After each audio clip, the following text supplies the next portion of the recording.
எல்லோருக்கும் வணக்கம். நாங்க ஸ்டேஜ் ஏறும்போது சீக்கிரம் முடிஞ்சிரும். எல்லாம் கொஞ்சம் கொஞ்சமா தான் பேசுவாங்கன்னு நெனச்சேன். நான் நெனச்சது. ஆனா ஏன்னா இவங்க ஷூட்டிங்கில அவ்வளவா பேச மாட்டாங்க. ஒர்க்ல அவ்வளவா பேச மாட்டாங்க. ஆனா இவ்வளோ நேரம் பேசுவாங்க.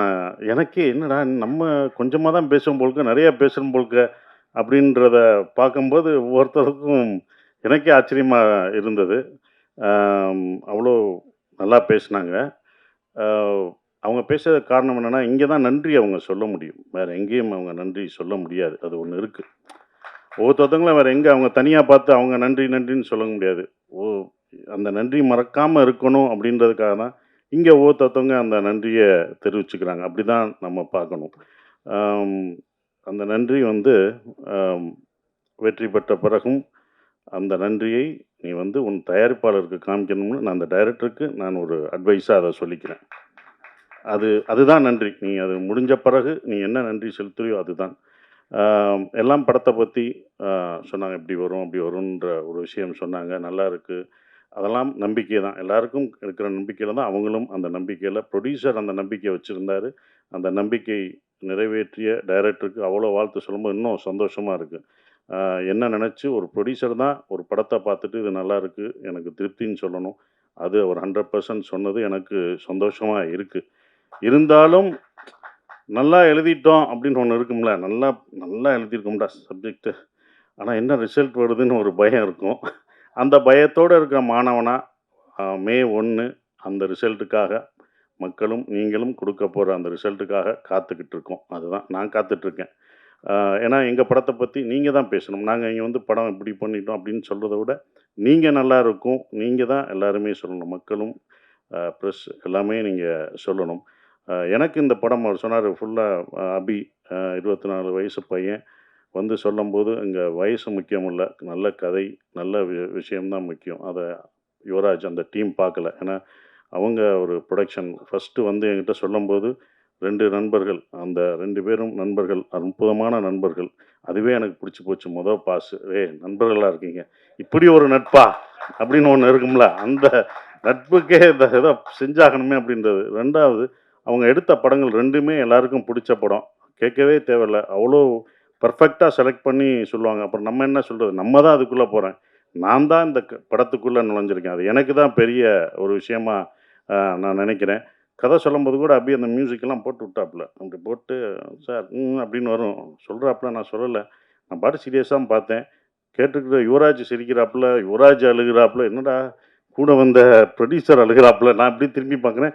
ஒரு சவுண்ட் கேட்குது. என்னன்னு பார்த்தா பக்கத்துல இருக்கிற ப்ரொடியூசர் அதுக்கு அழுகுறாப்புல. திடீர்னு அவர் சிரிக்கிறாரு. ஓகே. இது சைட் எஃபெக்ட் குடுக்குறாங்க போலருக்கு அப்படின்னு நெனச்சேன். அதுக்கப்புறம் எனக்கு உண்மையிலேயே கதை ரொம்ப புடிச்சிருந்தது. ஏன்னா, நான் கேட்ட கதையிலே ரொம்ப நாள் ஆச்சு நான் அப்படி கேட்டு உண்மையிலே ஒரு ஒரு கதையை முதல்ல இருந்து கடைசி வரைக்கும் எந்தவித மாற்றமும் செய்யாமல், அப்படியே இருக்கிற இத மாத்திக்கலாம், அப்படி மாத்திக்கலாம், அப்படி மாத்திக்கலாம், அப்படி எதுவுமே இல்ல. அது கரெக்ட்டா இருந்தது. அது கரெக்ட்டா தான் எடுத்திருக்காங்க. எந்தவித மாற்றமும் இல்லாம செஞ்சது தான் இது அபியோட இந்த டைரக்டரோட வெற்றியா நான் நெனைக்கிறேன். அது ஒண்ணு. அப்புறம் ஏன் அவர் சொன்னார், "சார் ஏன் சார் நான் அவ்வளோ சொன்னேன், நல்லா பேசின பிறகு நீ ஒரு தடவ கூட சிரிக்கல. என்னடா உன்ன டிஸ்டர்ப் வேணாம். நீ ஒரு காமெடி படம் பண்ற. காமெடி சொல்றேன்னா உள்ளுக்குள்ளேயே சிரிச்சுக்குவேன், உள்ளுக்குள்ளேயே ஆடுவேன். எல்லாமே உள்ள இன்னர் இது ஆடுவாரு. ஆனா வெளியில இல்ல. உன்ன டிஸ்டர்ப் ஆயிறக்கூடாது. நான் சிரிச்சு அதனால அடுத்த லைனுக்கு போக்கூடாது." அப்படின்னு சொன்னோம். அதுக்கப்புறம் தான் சிம்ரன் மேடம் இந்த படத்துக்கு அப்ப சொல்லும்போது எனக்கு இல்ல. சிம்ரன் மேடம் நடிக்கிறாங்க அப்படின்னாங்க. சார் சிம்ரன் மேம்ட்ட கதை சொல்லப் போறேன். எப்படி என்ன சொல்லுங்க? இந்தா எனக்கு ஒண்ணு போடுவேன். மியூசிக்க போட்டு அப்படி இப்படின்னு நடிச்சு காமிப்பேன். அது அவங்களுக்கு பண்ணா உங்களுக்கு புடிச்சிரும். அப்படியா சார்? கண்டிப்பா பிடிக்கும்டா அப்படின்னு. அடுத்து அவங்க ஓகே பண்ணிட்டாங்க. அவங்க ஏன் ஓகே பண்ணா அந்த கதை. அ அவங்களும் இதுல வந்தது வந்து எல்லாம் கேட்டது சிம்ரன் நீங்களுமா எப்படி ஏன்ப்பா நாங்க நடிக்கக்கூடாதாப்பா சிம்ரன் மேடத்தோட? இது இல்லங்க நீங்க கிராமம்னா கிராமத்திலேயே எப்படி விவசாயம் பார்த்துட்டு இருக்கோம்னா, ஏன் அங்க நடிக்கக்கூடாதா? எங்களுக்கு சிம்ரன் கிடைக்கக்கூடாதா? இது என்ன? எல்லாருடைய ஏக்கம் தான்ப்பா அது. எல்லாரும் இது பண்றதுனால, அதனால எங்களுக்கு கிடைக்கக்கூடாதா? என்ன எப்படி எப்படி எப்படின்னா உங்களுக்கு என்னப்பா? அது அப்படிதான் கதை பாருங்க. அப்படின்னோம். அப்படிதான் சிம்ரன் மேடத்த எல்லாம் கேட்கிற கேள்வி. படம் பார்க்கும்போது உங்களுக்கு தெரிஞ்சிரும். எதுக்கு சிம்ரன் மேடம் இந்த படத்துல. எல்லாருக்கும் புடிச்சவங்க சிம்ரன். அது கண்டிப்பா இந்த படத்துல அந்த குடும்பமா உங்களுக்கு என்னையும், சிம்ரன், என் குழந்தைங்க, பசங்க எல்லாத்தையும் உங்களுக்கு அ அது பிடிக்கும். அவங்க அவ்வளோ பெர்ஃபார்ம் பண்ணுவாங்க. அவங்கள அ அதாவது என்னன்னா, அவங்கள எனக்கு இன்னொன்னு அவங்கள பாராட்ட வேண்டியதுலாம், இப்போ வரைக்கும் அவங்க ஹீரோயினா நடிக்கலாம். இந்த படத்துலயும் அவங்க ஹீரோயின் தான். நான் ஹீரோ, அவங்க ஹீரோயின்.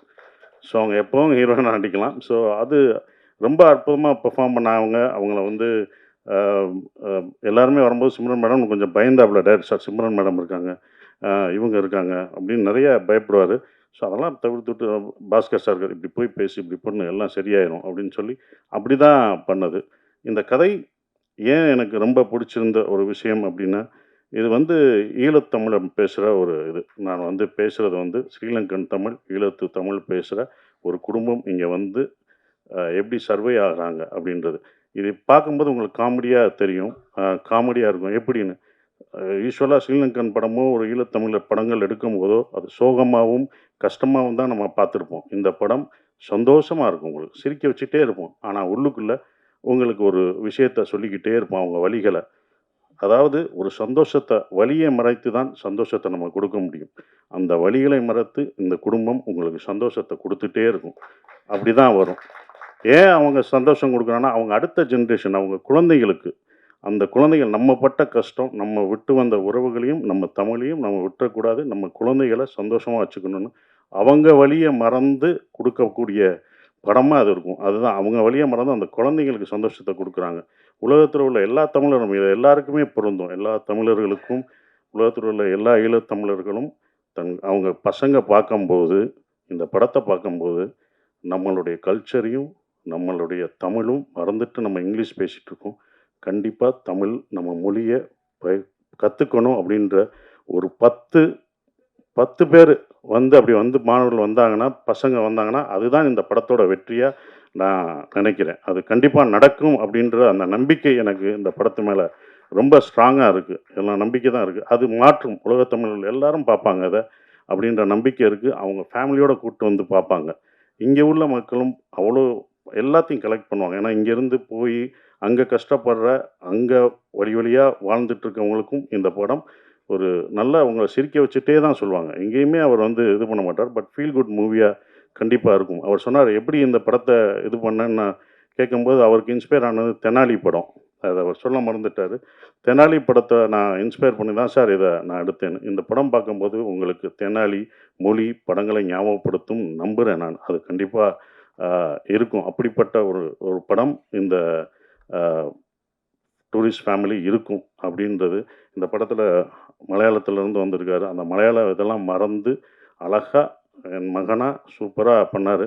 மொத நான் உங்க கதை சொல்லும்போதே சொன்னேன். இதில யாரும் நடிக்க மாட்டாங்க. எந்த ஹீரோ நீ போயிட்டு வா. எங்க சுத்தி வந்தாலும் என்கிட்ட தான் வர முடியும்.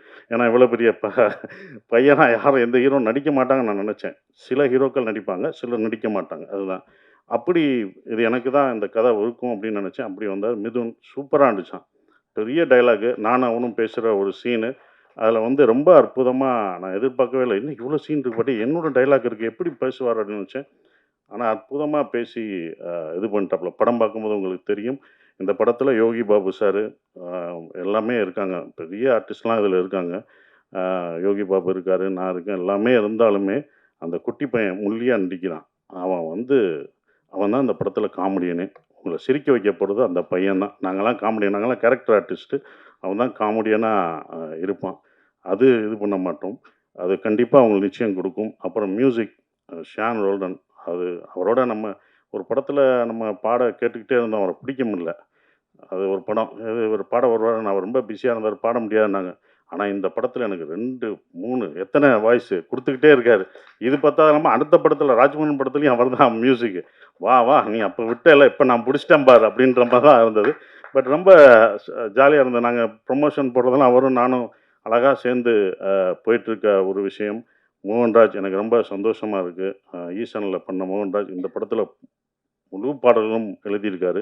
அடிக்கடி அவர பாராட்டி சொல்லும்போதெல்லாம், எனக்கு நான் ஜெயிச்ச மாதிரியே அப்படி இருக்கும். அவர பத்தி சொல்லும்போது, "சார் தேங்க்யூன்னு" சொல்ற மாரி. சார் அப்பவே அவர் நல்லா தெரிஞ்சிருக்குன்னு சொல்லி, "இல்ல இதெல்லாம் எழுதியிருக்காரு. எனக்கெல்லாம் தெரியலங்க. ஏங்க எந்த பாட்டு எழுதியிருக்கானுங்க? இந்த பாட்டு எழுதியிருக்காங்கன்னு" ஷான் ரோல்டன் சொல்லும்போது, "தெரியுங்க அவர்ட்ட நான் அப்ப இருந்து சொல்றேன். பின்னாடி உட்காருங்க. முன்னாடி உட்காருங்க. முன்னாடி உட்காருங்க." இன்னைக்கு முன்னாடி உட்கார்ந்துருக்காரு. இப்ப தான் நீங்க எல்லாருக்கும் தெரிவீங்க. இந்த முன்னுக்கு வர்றதுக்கு தான் இத்தன வருஷம் நம்ம எழுதுறதுல யார் எழுதுனதுன்னு தெரியாது. உங்க முகம் தெரியும். இப்ப உள்ள கவிஞர்கள்லாம் ஒரு பாட்டு எழுதிட்டு முகத்த அப்படியே காமிச்சுக்கிறாங்க, ஆடுறாங்க. அதனால தான் இந்த படத்துல ஆட விட்டுருக்கோம். அவர வாங்க ஆடுங்க. அப்படியும் இருட்டுக்குள்ள போறாரு. ஏற்கனவே முகம் தெரியலன்னா உன்ன இங்க ஆட வைக்கணும் அப்படின்னு சொல்லிட்டு இருட்டுல இருட்டுல தான் ஆடிருப்பாரு. அப்பயும் கூட்டு வந்து இந்த படத்துல ஆட வச்சிருக்கோம். ஸோ அவ்வளோ சிறப்பாக இந்த பாடல்கள் எழுதியிருக்காரு. ஆனால் ஒன்று சொல்லுவார் அடிக்கடி, எனக்கு ரொம்ப பிடிச்சிருந்த வரிகள், வரிகள்லாம் நிறைய அ எ எழுதியிருக்காரு. அந்த வரிகள் எனக்கு ரொம்ப பிடிச்சிருக்கு. சந்தோஷமா நீங்க கேட்கும்போது ரொம்ப ஃபாஸ்ட் பீட்டா இருக்கும். ஆனா உள்ளுக்குள்ள எப்படி வலிகள், சந்தோஷமான பீட்ட கேட்டாலும் வலிகள் இருக்கும். அப்படிதான் இந்த படம் இருக்கும். சந்தோஷமா இருப்பீங்க. உள்ள அவங்களோட கஷ்டங்கள், சந்தோஷமான இந்த ஹேப்பி டேஸ்ன்னுவாங்கல்ல, ஹேப்பி லைஃப் அந்த மாரி லைஃப் இஸ் பியூட்டிஃபுல். அன்ப போதிக்க போது இந்த படம். வெளியில வரும்போது நீங்க அன்போட வந்தாலே அதுவே எங்களுக்கு வெற்றின்னு நினைக்கிறோம். அ அஃப்கோர்ஸ் இவங்க எடுக்குறாங்க. இந்த படம் இன்னொன்னும் பர்சனலா ஜெயிக்கணும். ஏன்னா, அவங்க எடுத்த 2 படத்தோட இதோட புரொடக்ஷன் காஸ்ட் ரொம்ப ஜாஸ்தியா இருந்தது. நானே பயந்தேன், "என்னப்பா இவ்வளோ செலவழிக்கிறீங்க? வேணாம்ப்பா" அப்படின்னேன். "இல்ல சார், இந்த படத்து மேல எனக்கு நம்பிக்கை இருக்கு. இத நல்லா பண்ணணும் சார், நல்லா பண்ணணும் சார். இவங்கலாம் வரணும்." அப்படின்னு சொல்லி, அ அவங்க பண்ணது வந்து மறக்க முடியாத ஒண்ணு. அவங்களுடைய நம்பிக்கைக்கு இந்த படம் வெற்றி பெற்று, அவங்களுக்கு என்ன செலவழிச்சாங்களோ அந்த காசு வந்து குடுத்துட்டாலே, எனக்கு ரொம்ப ஒரு ப்ரொடியூசரா நான் சந்தோஷப்படுவேன். அது வரணும். அப்பதான் அது நல்லாயிருக்கும்னு நான் நெனைக்கிறேன். மத்தபடி இத நீங்க தியேட்டர்ல மே 1 படம் ரிலீஸ் ஆகுது. நீங்க பாருங்க. நானும் அ உங்களோட சேர்ந்து அத ரசிச்சு பார்க்குறேன். மறந்துடாதீங்க. நீங்க தான் உங்களோட ஆதரவ தரணும். மே 1 மறந்தாம பாருங்க. Thank you.